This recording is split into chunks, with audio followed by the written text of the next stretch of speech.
Hey, good evening, Indiana. Happy Sunday to you. You tired of seeing me yet? This is my third one of these today. I am here this evening with Keil Roark. He is a candidate for Congress here in Indiana's vast ninth congressional district. Welcome tonight, Keil. How you doing? Doing excellent, Scott. Thank you very much. I appreciate the opportunity this evening to talk with you, discuss the issues. Thank you again. We love doing these things. Love a chance to get to talk to the candidates. Love getting everybody on the record. Just see where you are, and if you are out there on Facebook Live, on YouTube, or directly on the Progressive Indiana website there at progressiveindiana.net, go ahead and put your questions for Keil right in the chat. Ask him about anything you want. I'll be screening things, so not everything's going to slip by, but Well, a bit of if a you got filter there, a little. good, thoughtful, respectful questions, we will go ahead and put those right up on the screen and see where Keil stands and get him on the record with your questions. Again, Facebook Live, YouTube, and progressiveindiana.net. You go ahead and put your questions right there in the chat, and we'll get those on the screen. So before we get there, Keil, we give folks a chance to get in, get settled, get their popcorn or whatever they're doing here tonight. Why don't you introduce yourself and talk about your campaign for just a couple minutes here? Sure. Yeah. My name is Keil Roark. I'm a candidate for Indiana's 9th Congressional District. I am a former UAW assembly line worker. Spent about 8 years doing that. Worked at Kokomo Transmission for a few years of that 8, and then went on to Purdue University. Got my engineering degree at Purdue University, West Lafayette, and worked at multiple companies: Chrysler, Cummins, Ford, and now at Rolls-Royce. And then in between there, I was a Navy Reserve officer. I did 8 years on reserve as a reserve component officer, civil engineering, and then I did 3 years on active duty doing Navy officer recruiting.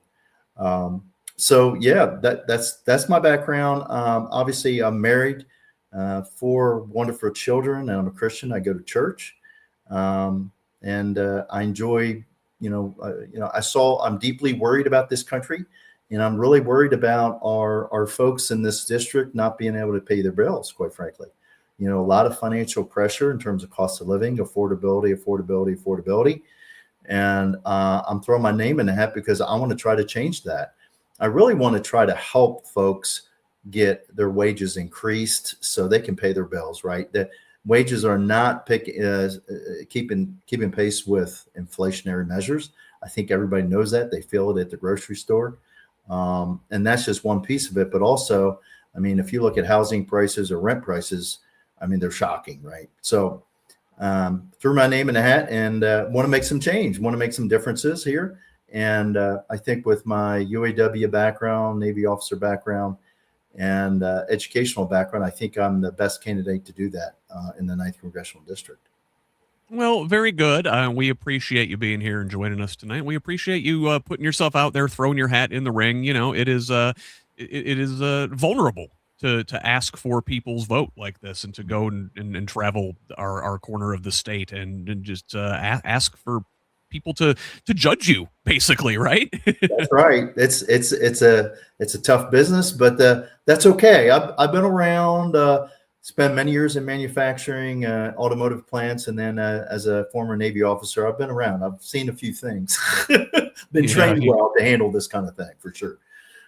So let's go ahead and get into it. And we are still waiting on folks to go ahead and put some questions in there that we can bring up on the screen. But I'm gonna ask one to get us started. And you mentioned affordability, and that seems to be a message that Democrats are coalescing around at this point in the campaign. We got lots of months to go between now and then, but it sounds like you said affordability. So that sounds like you believe that is the right message.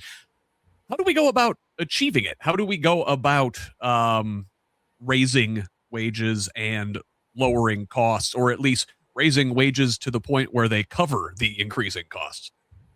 Yeah, no, great question. So I think there's a couple avenues of approach. I think one, you have to look at the $7.25 federal minimum wage. That's the federal minimum wage, $7.25. Hasn't been changed since 2009. I think that's abhorrent, right? I mean, it's like $7.25. What? It's just unbelievable that it's that low. It really needs to reflect current reality, right? So we probably need to be at a $12 or $13 range to make that even close. I think I just saw in the news that the Virginia governor just signed a executive order and legislation to move theirs to 15. So you're seeing it across the spectrum of different states. And then two, the second piece of that is I really think we need to start to, advocate for folks to go into businesses and trades that are in dire need. So you might have heard that obviously the baby boomers are retiring. A lot of folks are not going into the skilled trades, whether it's pipe fitters, plumbers, electricians. They're just not those trades, and they're really looking for folks, and they pay well. They traditionally pay very well. And so we have to look for incentives and subsidies to allow for folks to go to those tech schools, get a degree, and then get out and get a skilled trades job. And then the same thing goes for healthcare, right? We're always in the need to get folks in the healthcare industry, right? Nursing, phlebotomy, different healthcare opportunities, always in a need. Baby boomers are retiring, and we're always in a need for those folks to do that. So I think we hit it in two ways. We go after, the minimum wage, and then we also look at on-the-job training, those high demand skilled trades jobs that nobody's filling. And also too, another thing is the AI, all the data centers and AI, right? Those are kind of AI proof jobs, right? Skilled trades are AI proof. They're three-dimensional jobs because they require a human to actually do the work. So that's another incentive to get into a position or a role that's kind of AI proof, right? So nurse and then medical is kind of the same way. You really need a human to do that role. We're not anywhere close to having a robot become a nurse, right? Nor should we ever. I don't think. Ever, right? I mean, we're nowhere near that. I mean, the idea that's kind of scary, but for the next 10 to 20 years, I think we're safe to say got to have a human to do that job, right? So, I would advocate strongly for those policy positions because I think there's a lot of fruit there, and that's what people want. They want a wage increase. Because what they're making now is not keeping up with wages or, inflationary measures. It's just not. Every time you go to the grocery store, you're getting, milk or yogurt or what have you, and it goes up 50%. It seems like. It just seems like every time you go to the grocery, you're paying an extra 20, 30, 40% for groceries on average. Boy, I'll tell you, I went this afternoon between a couple of these live streams, and that cart filled up, and it was a couple $100 before you know it, for sure. Oh yeah, you're like, I got 6 items. I got 6. Oh, here you go. It's $100. You're like, what? Yeah. Let me ask you, because you mentioned the minimum wage, and you said it should be something like $12 or $13 an hour. And I was going to ask, what should the minimum wage be? And I think you sort of got where you'd like to settle. You mentioned $15 in Virginia. I want to say, we were pushing for a $15 minimum wage over here on the left. Oh boy, 10 years ago. And if you look at where minimum wage was in, say, the 1950s and 1960s, adjusted for inflation, it would be closer to $30 at this point if it had kept up. So how did you arrive at that 12, 13 number? Is that solid? Is that malleable? Where are you at? I mean, it's just a typical calculation. You can go online and just do a typical 1 to 2% change year after year and get a calculation of $12 or $13 an hour. I mean, in a perfect world, we could move it to 15 or 20 or 25. I mean, there's a lot of economists saying it should be 25 or 30, right? But you have political reality, right? You got political reality. So we all know how hard it is to get legislation across, to get bipartisan legislation passed. It's very difficult. So if you advocate for 20, you might get 15, you might get 13, right? So I think at the end of the day, we'll land at 12 or 13. We'll start higher than that. So okay, because so where would you start your negotiations then? I always make fun of folks that like I say that they learned how to negotiate watching that Monty Python skit. If you know the one I'm talking about, like no, you have to haggle. I mean, to be honest, I would really have to do some research because the $15 an hour range that for Virginia is a different value than what it would be in Indiana, right? Because our average medium income family is in Indiana 70,000 a year. I don't know right off the top of my head what Virginia's medium income salary is. So my guess is a little higher. That's my guess, but I don't know. I have to find out information out. I would start at about $18 an hour and then see if we could get into the $14 or $15 an hour range. But because a lot of things have changed in the last 5 years, right? We have COVID and all the inflationary issues, all the debt we've borrowed from a macro perspective has made things more expensive. Right. Everything's been more expensive ever since 2020. Right. So that number is a fluid number, but I really think we're going to end up around 14 or 15 an hour.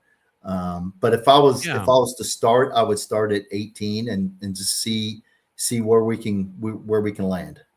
Let me follow up and ask, if we get to a point where we're raising the minimum wage, should we then peg it to inflation so we don't have to keep revisiting this, so we don't have to go another 15 plus years before folks at the bottom end of the wage scale get another raise? We just raise it automatically. Yeah, they should treat it just like Social Security, right? Where you have a cost of living index that gets adjusted for Social Security, right? I think they should treat it the same way. Because that's the problem. These numbers aren't changing over time, and everybody knows that the value, the dollarly rate changes every year, 2 to 3% on average, right? And so I would advocate for those adjustments, just like Social Security payments. All right, very good. Sorry if I interrupted there. So I want to ask. We got a question here over on YouTube. Christine asks, how about healthcare for people? Now, we know we were talking about affordability. One of the major things that is driving the unaffordability crisis is that people's health insurance rates are going up. The cost for procedures is going up. Drug prices keep going up and up and up and up. So how do we address that? The healthcare cost spiral that we're currently in? Well, I mean, we all know about the ACA subsidies that expired. For those folks who have ACA coverage, I would definitely advocate for reinstituting those subsidies because, folks need help, right? There's no reason why we can't, allow them those subsidies to help minimize some of their costs. So that doesn't become an overbearing cost in their household, right? So they were talking around $1,200 to $1,300 in healthcare costs per month. That's rivaling, rental prices, right? Rent for one bedroom apartment or mortgage in some cases, assuming you got a low interest mortgage. So healthcare is becoming a major and has been for some time, but I would advocate for, reinstituting those ACA policies, subsidies back in.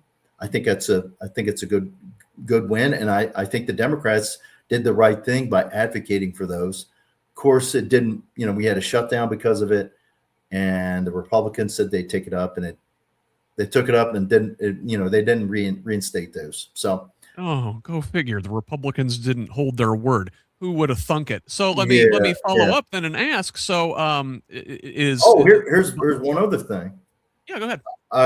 Now I have a healthcare policy, and my work, well, not just my work, but many of the companies I've worked for, they give you healthcare credits. So if you go to the doctor, if you go to the dentist once a year, twice a year, right? You get your health, you get your heart checked, you have your blood work, you know, you do all the basic checks you're supposed to do, right?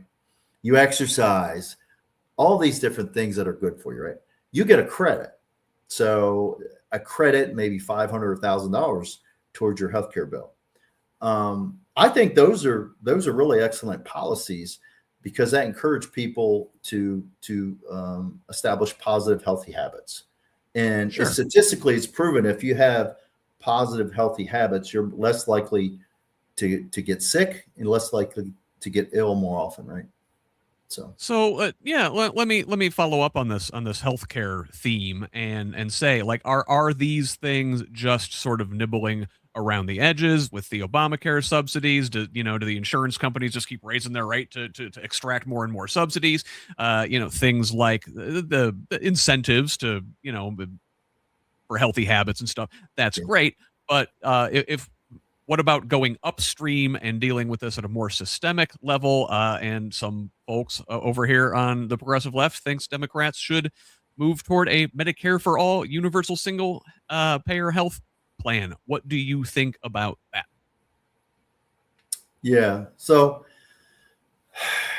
I mean, I think we need to be real careful because I mean, we do have Medicare. Obviously, once you turn 65, you're eligible for Medicare.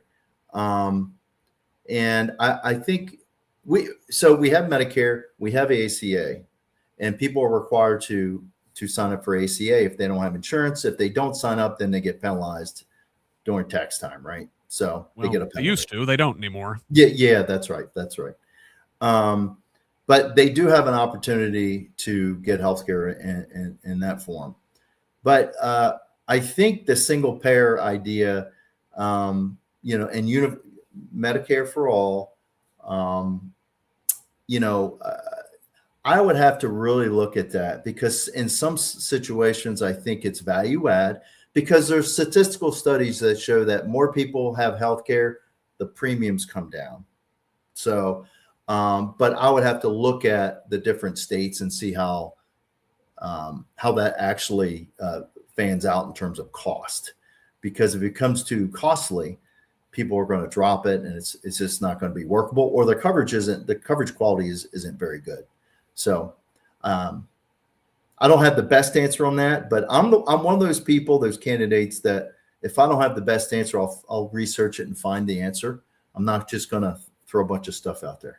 Well, I certainly appreciate that because a lot of times folks will just BS you and No, I'm not that guy. If I don't have the answer, I'll just tell you I'm not that familiar with it. I need to get the answer and find out. All right, fantastic. So let me ask. I want to move from affordability to accountability. Now, President Trump has, I don't know, violated the Constitution just about every day of both of his terms of office. Do you think Democrats should pursue impeachment right off the bat should Democrats take control of Congress? Well, I'd have to sit down and look at the laundry list of offenses and pick the one that's most likely to get the 66 or get the 67 votes in the Senate. Because other than that, it's an exercise of futility, right? I mean, I would even maybe consider going after Bondi more so than Trump, because Bondi actually, per the Epstein Act, broke the law. She was supposed to provide all the pages unredacted 30 days. Didn't happen. So that's clear as the blue sky, right? So I would really look at what's the most plausible case that is definitely a high crimes and misdemeanor, right? So you can debate all these different actions, like the Trump Kennedy Center. Did he have a right to do that? I don't know. Maybe, and look at the different offenses to see which one has the most wiggle room. To be honest, it's hard to believe we're here in the first place. Right, right.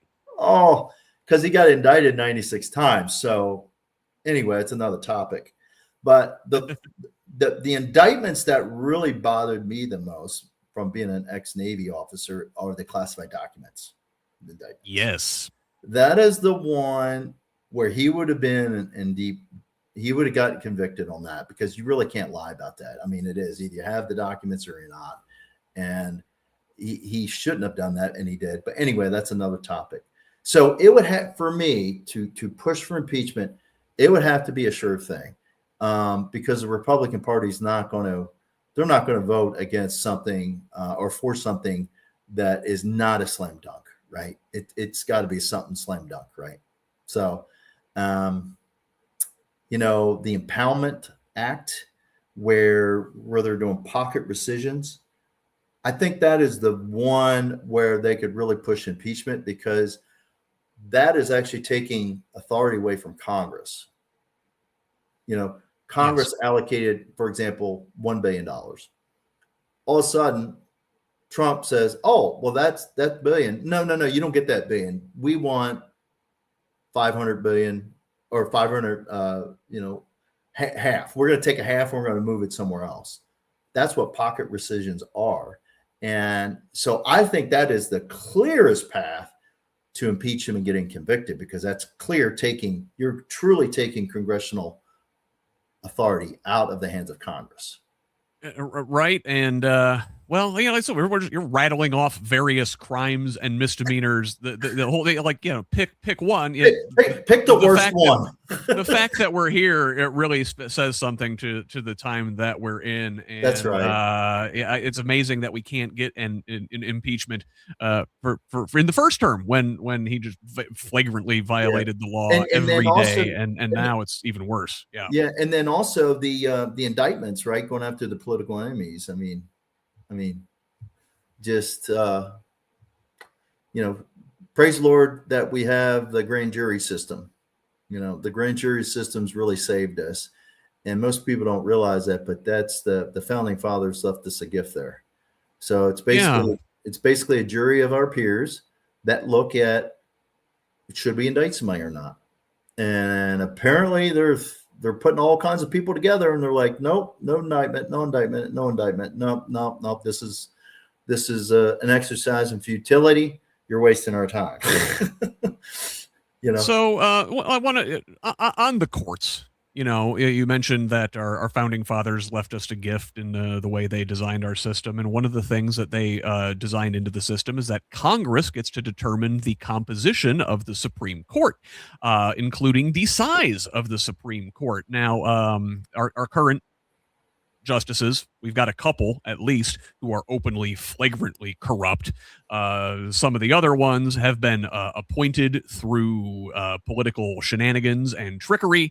And they've done things like given Trump immunity for illegal acts he committed during the course of his official duties. So I guess, and they've stymied many things that have gone through Congress, saying they're unconstitutional, even though it seems to be what people want. So to that end, would you support efforts to expand the size of the Supreme Court? Well, Roosevelt tried to do it during his administration, the court packing. I think he tried to add, it wasn't 11. I think it was 13. That he tried to do it by age of the justices and add one for every justice who was over a certain age. It was kind of a wonky way to do things. I think like the most common proposal I see now is to match the number of Supreme Court seats to the number of federal court benches, and it's 13. There are 13 federal court districts that has not grown since the 9 that it used to be. Would you support 13? I see Elie Mystal, a judicial writer for The Nation, says 99, or we should have like a rotating cast of federal court judges that get, they come on to the Supreme Court and then they go back down. They come on, they go back down. there are various proposals. Do you support any of them? You want to keep things status quo? Other idea?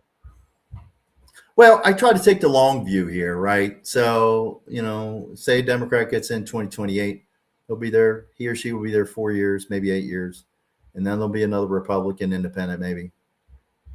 Do we really want to go down the path where every administration's trying to add 2 or 3 or 4 more justices?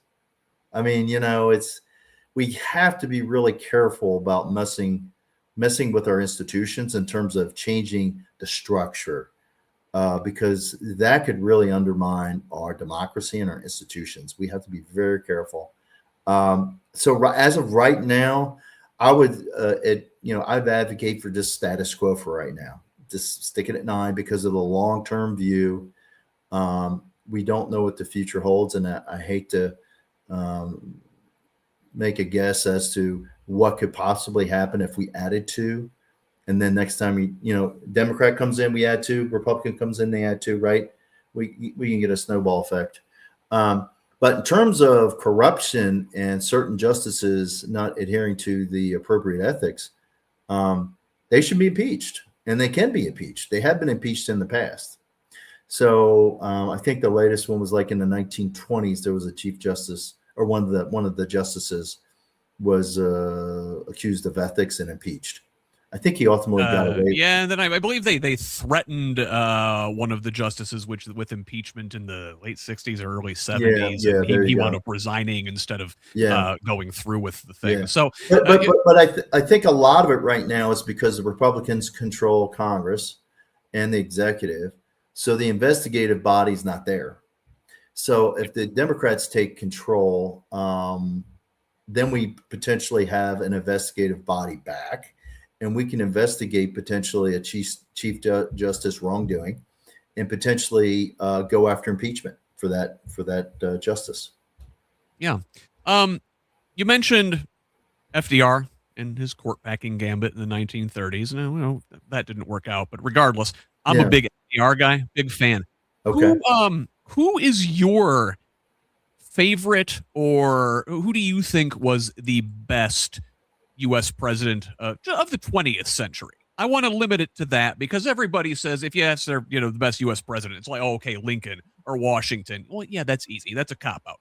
Let's limit ourselves to the 20th century there. Who was the best of that era? I would have to say John F. Kennedy. He was truly an inspirational. Obviously, his tenure was cut short with an assassination, but truly an inspirational president. I think he still to this day has the highest popularity rating, like 80%, something way up there. And due to his tenure being cut short, he wasn't able to get too much done, right?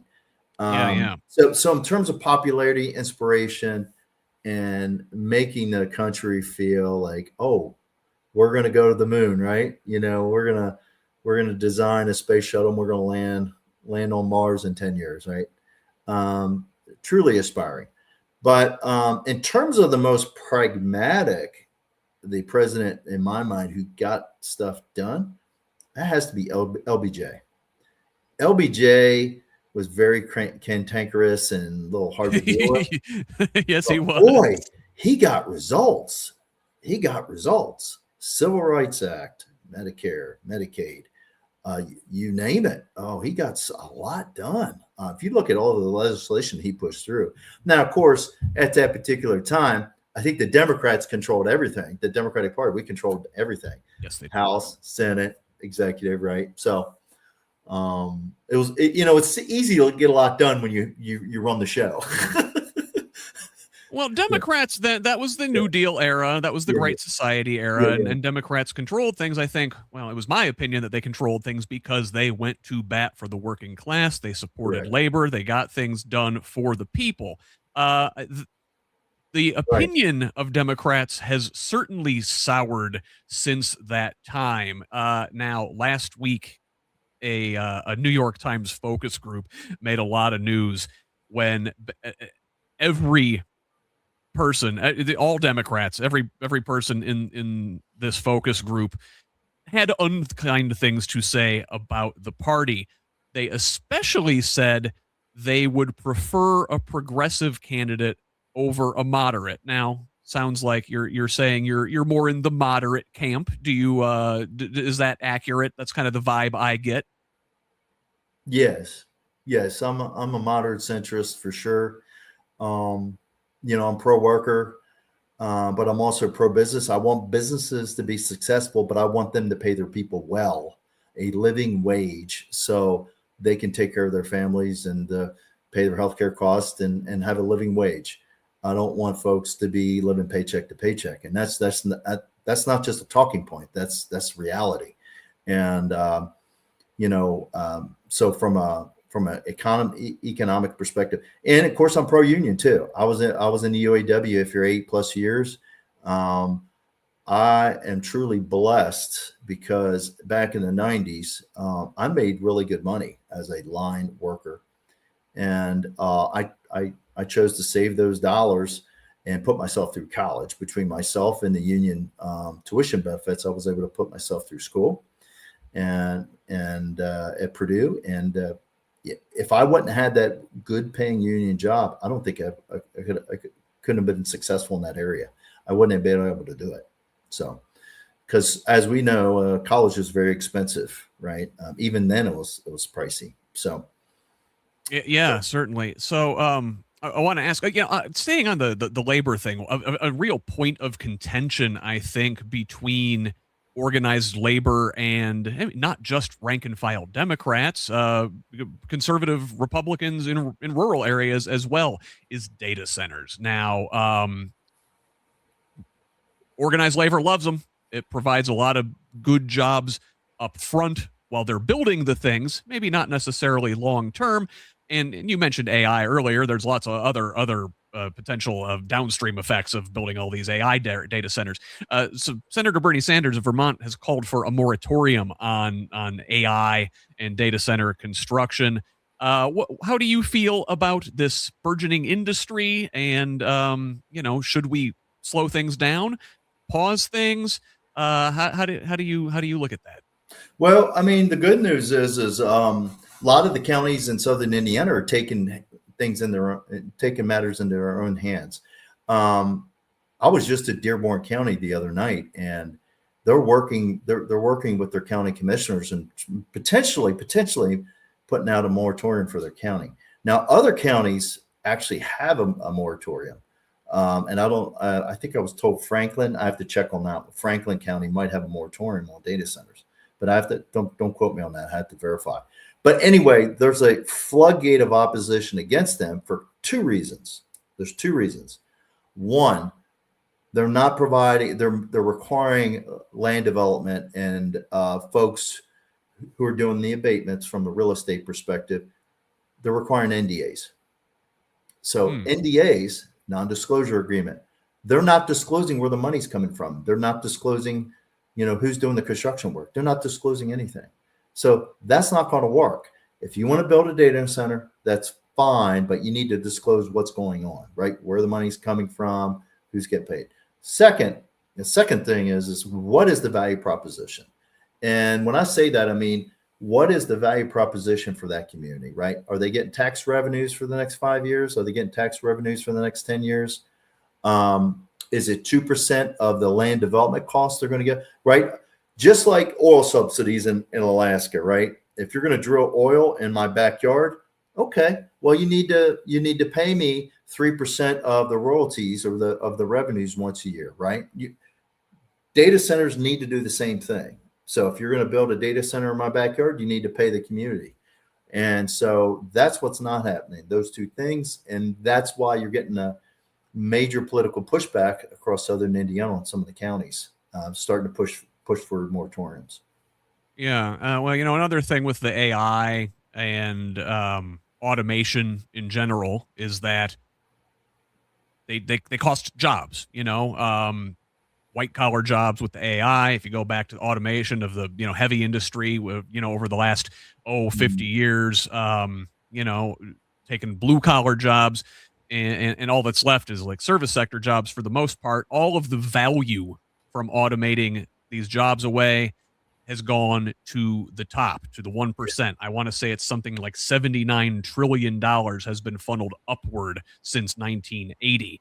Oh How do yeah. we put that money back to work for the people? And to that end, would you support a wealth tax on billionaires above a certain net worth? Can I go back to the AI part? Just one thing I want to add to that. Absolutely. Yeah, yeah. So the third part, I mentioned the two, NDAs, value proposition for the community. But the third part is we have to be really careful. And I'm going to explain why. Because the Chinese government and other countries are building AI at rapid pace, right? So from a defense perspective, we have to be really careful that we have innovation because that innovation could lead to defense technologies that'll protect us, right? So there has to be a balance, right? We got to balance this thing somehow. And we have to be real careful because we do need those advanced technologies for defense applications.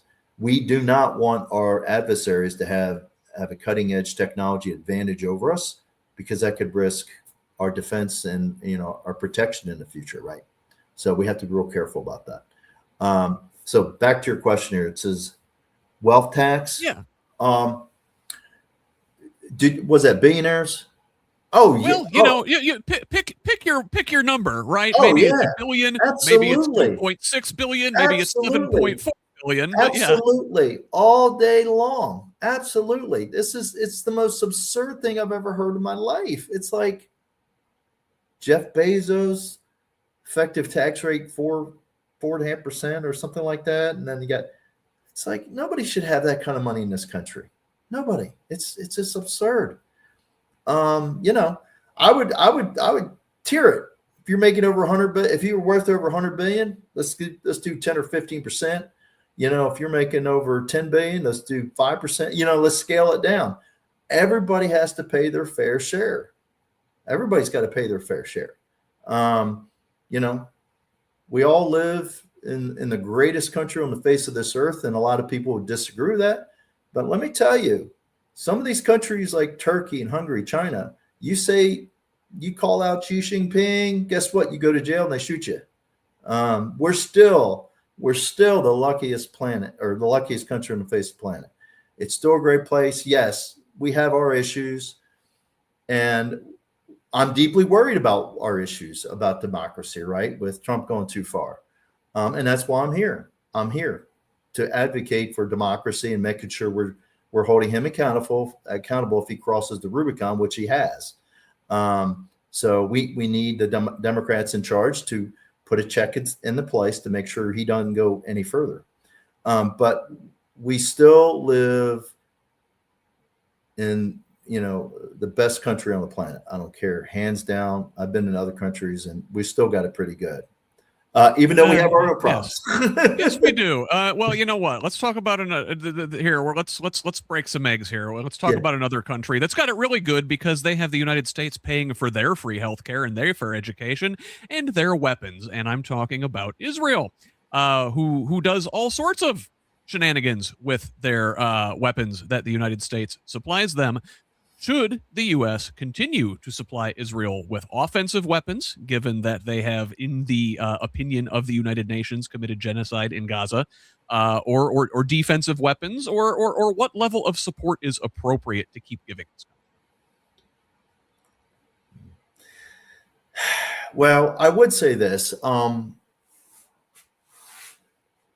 54, and I can remember back when I was a kid that we have had constant Palestinian-Israel conflict. They have conflict every couple of years and then they stop. And then they have conflict every couple of years and then they stop. And it's something that for whatever reason, every president comes in, they think they have the magic trick, right? To make peace happen between the two. And then they had peace for a year or two, and then they're back at it again. So I don't pretend to be an expert in Middle East peace talks. I'll be the first one to tell you that. But I will say this, and I don't give Trump credit on a lot of things. It seems to me he's done a pretty good job here because they've stopped fighting. At least what I've seen lately, they've stopped fighting, and it seems like there's some kind of path towards a peace agreement. And so I have to give him a little credit for that. I know it's hard sometimes it's hard to give him credit, but he has done some things right on that. I think that's a good thing that they've stopped fighting and they're working on a peace agreement. Now, whether we should continue to supply Israel with offensive weapons, I don't really have a comment on that because, if you continue to provide offensive weapons to a country where you're trying to broker a peace agreement, that's going to undermine the peace negotiations, because the other country is the Palestinians are going to get offended. They're like, wait a minute, you're supplying them offensive weapons. What about us? Right. And next, they'll go back into conflict because it doesn't add value in the peace negotiations when you're adding one party, you're providing aid to one party and not the other. Yeah. Let me ask, I've got a follow up here from the chat. Ray asks if you accept money from APAC, and I guess I will fatten that question up and ask not just do you, but would you accept money from APAC or associated Israel related lobbyists? APAC uses a lot of shell organizations to kind of obscure where the money's really coming from. Oh, would you accept that or reject that money? No. Yeah, I would reject that money. If I don't know where the money's coming from and they're not very familiar with a union and what my goals are from a campaign perspective, then I'm not even going to consider doing anything like that. If a PAC wants to support my candidacy based off my aligned positions of affordability, tech training, advocating for no stock trade for the congressional folks who are trading stocks with insider information, I would say no to that. Okay, and well, let me expand that scope. You mentioned certain PACs, and anybody could start any kind of political action committee for just about anything. So you can't. So folks could say, "Well, I won't accept any PAC money." Well, that doesn't mean much of anything. But would you accept corporate PAC money? I would have to see. I can't answer that right now because I don't know. It depends. There's a lot of corporations that are nonprofit that are just trying to support unions. For example, let's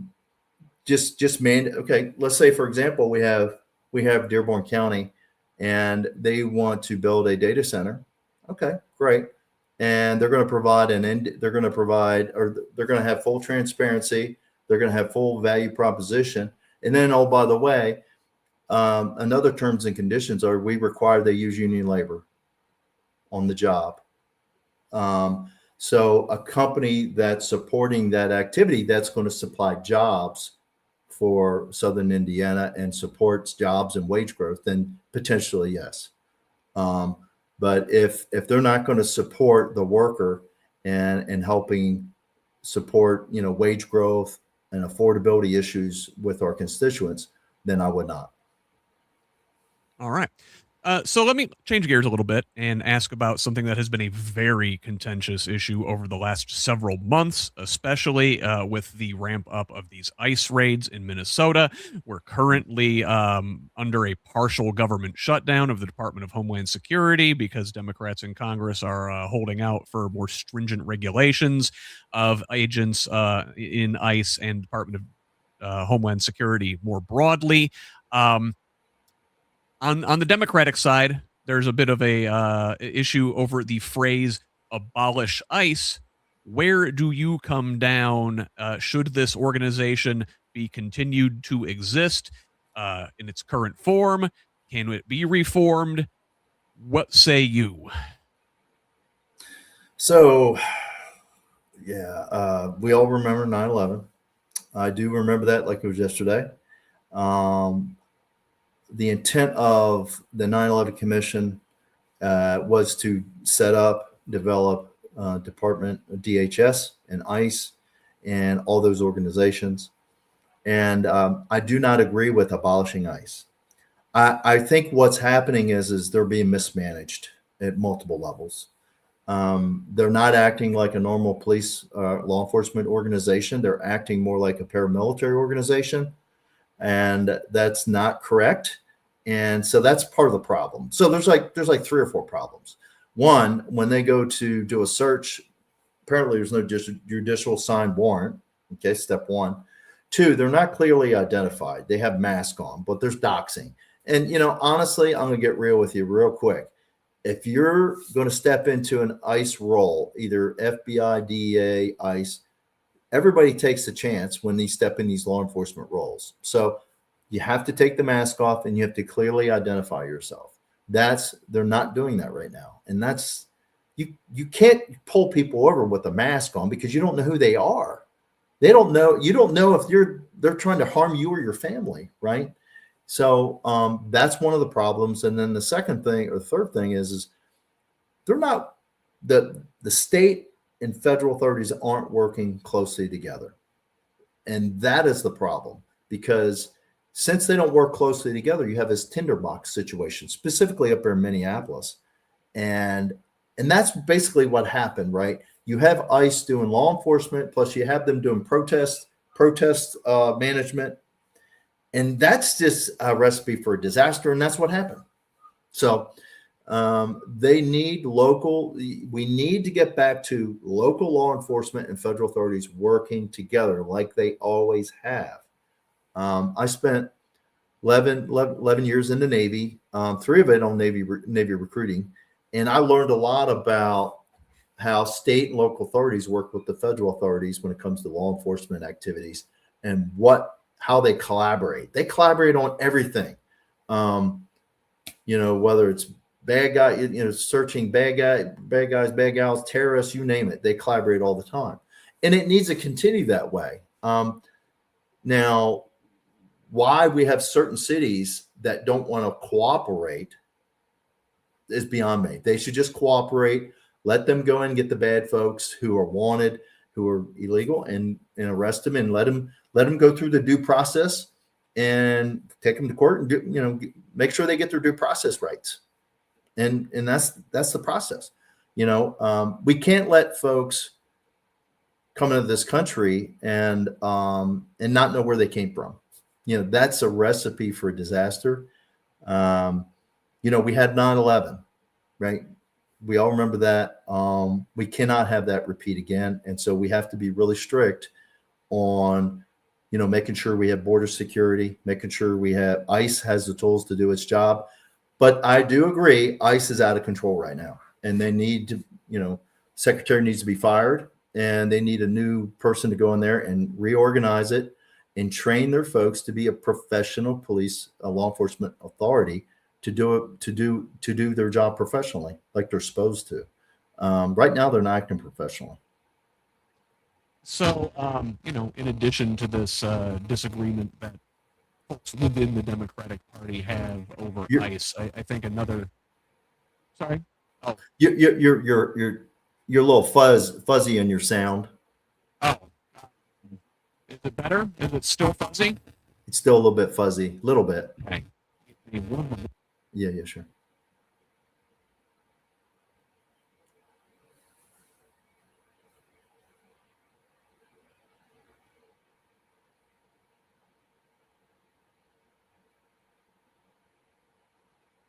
I can't hear you. You're muted. How's that?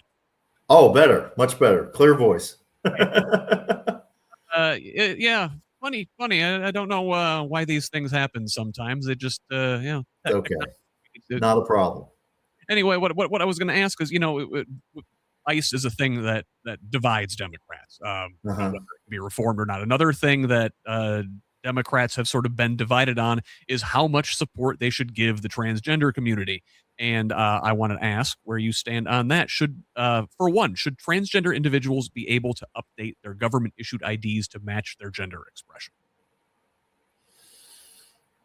So when we say government IDs, are we talking about like if you're a GS employee, a government employee, driver's license, birth certificate? Yeah. I'm a true believer. Listen. I mean, if you were born a male, you should. The reality is you need to be identified as a male. If you were born a female, you need to be identified as a female on your ID. Now, that's the reference point. People need to know when they look at your ID how you were born as this, and this is how you are now, and that's fair. I support LGBTQ, and they have a right to be happy like everybody else. But when it comes to the ID specifically, I would advocate that if you're born a male, you have males indicated on your licenses and IDs. If you're born a female, a female is indicated on those licenses as well as IDs. Yep. You need a reference point, right? You need a reference point. You can't, it's kind of like getting an alias, right? What was your birth name? And then my new name is something different, right? You have to have an origination, right? You started as a different sex, right? And then you just have to have a basis for that. I would follow up and say that folks in the transgender community say that this puts them in danger if their visible expression doesn't match what the thing on their license say. That could put them in danger with law enforcement, or in using a restroom. Are we going to be checking people's pants? How do we do that? So in my view, if you're born a male, you should be using, okay, if you're born a male and you dress up as a woman, you should be using a male stall. If you're born a female and you dress up as a male, you should be using a female stall.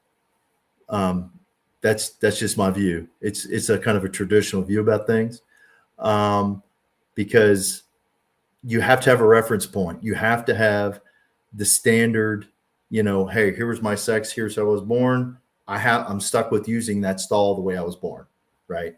And I'm just going to be honest with you. I could never be,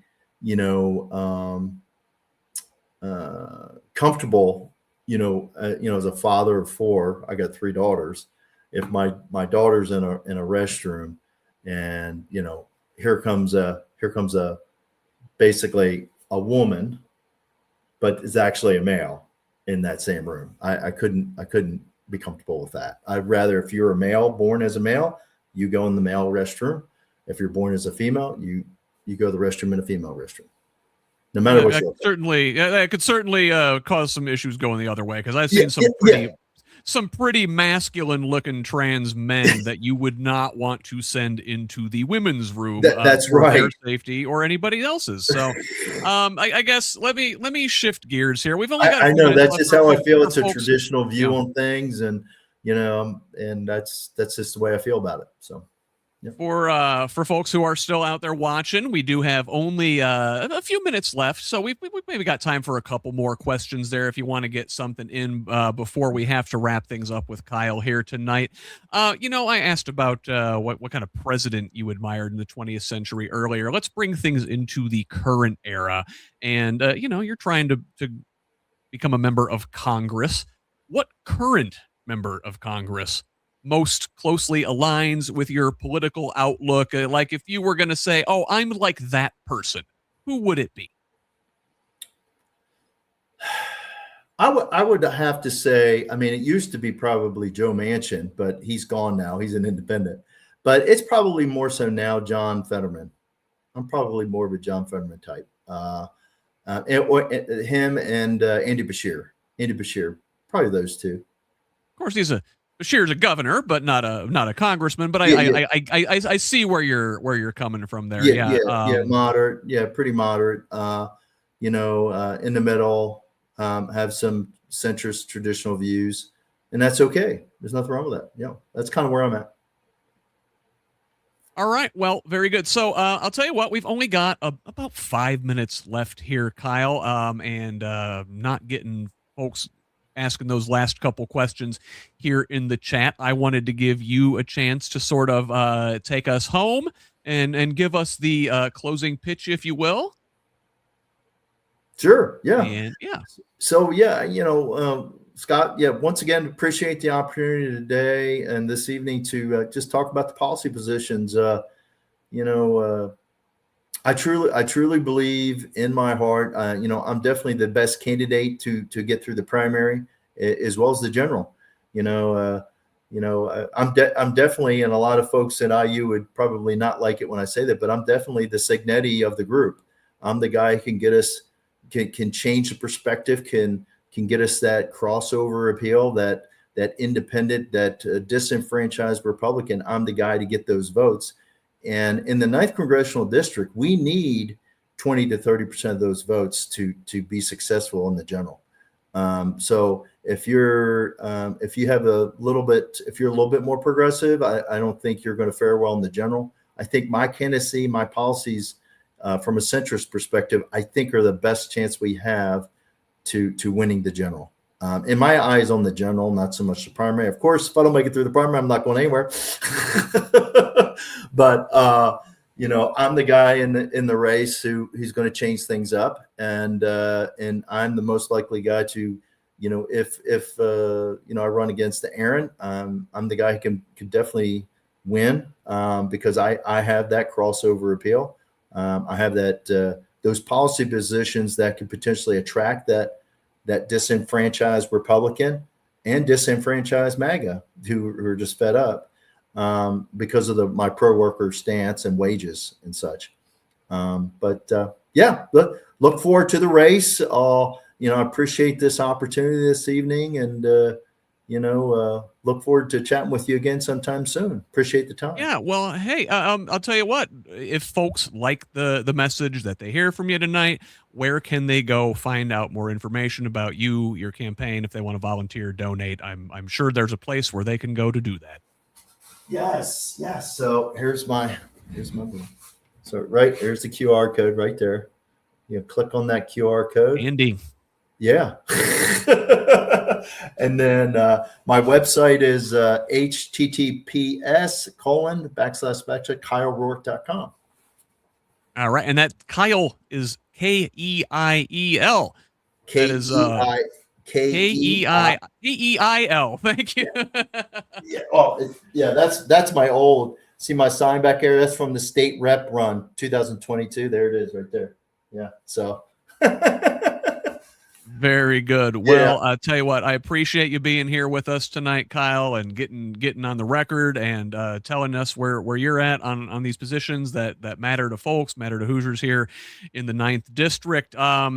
Next week, we're doing another one of these. I will have one of Keil's opponents, Brad Meyer, back for another virtual town hall here. We're going to hear from him. Maybe we'll ask him some of the same questions.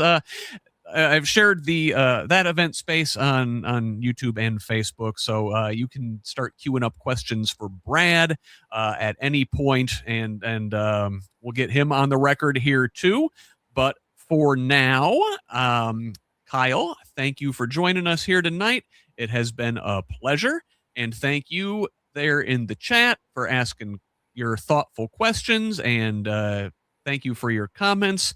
Thank you, folks who are not here with us currently live, for listening or watching later. We appreciate it. Hey, check your voter registration. Make sure you're registered to vote. Make sure you didn't get purged. Whoever you vote for, make sure you come out on May 5th and vote in the Democratic primary so you don't wind up getting screwed later on for pulling a Republican ballot. That's right. Absolutely. Yeah. Everybody, make sure you vote May 5th. Absolutely. Got to vote May 5th. And if you want to follow me on Facebook or Instagram, I'm on there, and I appreciate you follow me. All right. Keil Roark, ladies and gentlemen, thank you very much. I have been Scott Aaron Rogers here for Progressive Indiana Network. Thanks for joining us. Have a great week. Love each other, Indiana.